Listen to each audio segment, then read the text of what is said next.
Right, we've got a tweet from Prime Minister Modi just now. I'm reading it out. We've agreed on a framework for an interim trade agreement between our two great nations.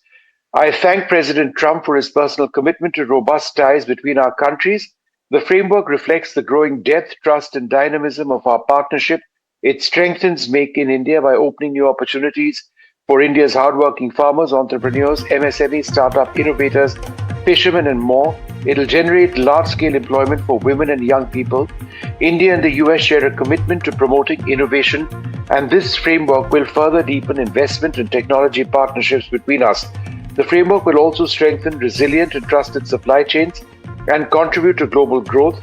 As India moves forward towards building a Viksit Bharat, we remain committed to building global partnerships that are future-oriented, empower our people, and contribute to shared prosperity.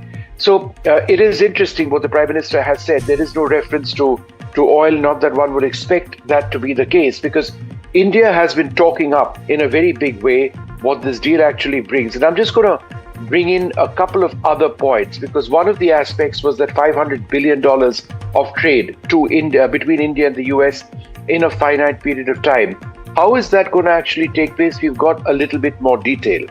Part of it is going to be the effort at boosting digital India, the goal being to strengthen India's digital infrastructure. What are we looking at? Quicker access to US information and communication technology, which would mean a big push to setting up data centers. We've already seen a huge investment by Google. The strengthening of the electronics and semiconductor value chain, a huge support to domestic manufacturing. Consumers would benefit with reduced costs, and several MSMEs and startups will gain through job creation. So two parallel tracks, job creation here in India and boosting digital India as well. There's also a 10-year defense pact. And Aditya, why don't you come in on this? The defense pact or equation between India and the US is already legal. It's already based on several foundational agreements. And therefore, India and the US taking it forward by 10 years just adds on what has already been in place for a while now, right?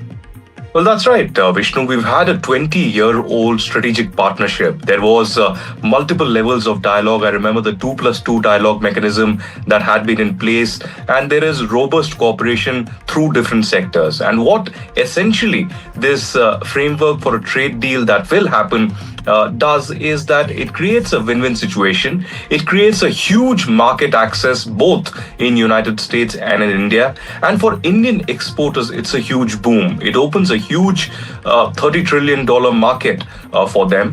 For pharma sector, for gems and stones and diamonds, it's a huge opportunity. There is a massive cut in the tariffs that we are talking about.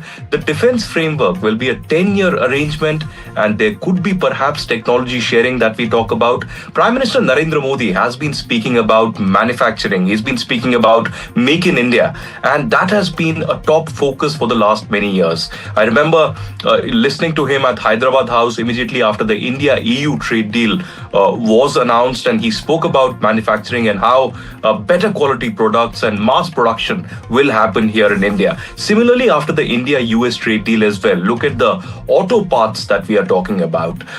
There's a special legal sanction that has been given, which is very rare for countries. Only a handful perhaps have that, and that is for India. So in that auto parts sector as well, I think manufacturing would be a huge component. And apart from that, apparels, home decor, you talk about textiles, you talked about leather. There's a huge, duty reduction that is really happening. So overall, from 50%, we've come down to 18%.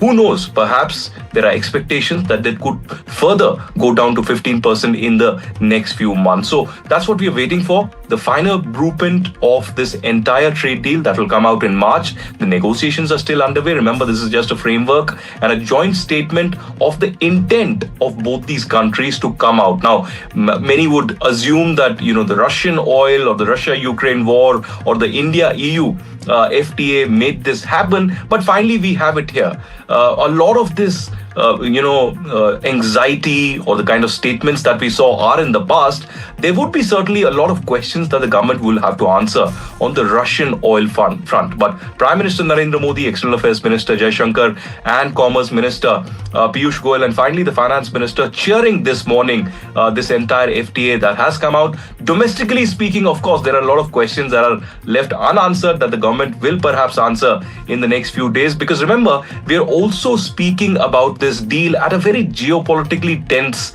moment, Vishnu, which you have covered very, very closely, from Russia-Ukraine war over the last 4 years to massive sanctions on Russia as well as Iran. This is a road that India will have to walk, and this will be a tightrope walk nonetheless. But India has made this happen in the last 10 months, or 5 to 6 FTAs, which is quite significant.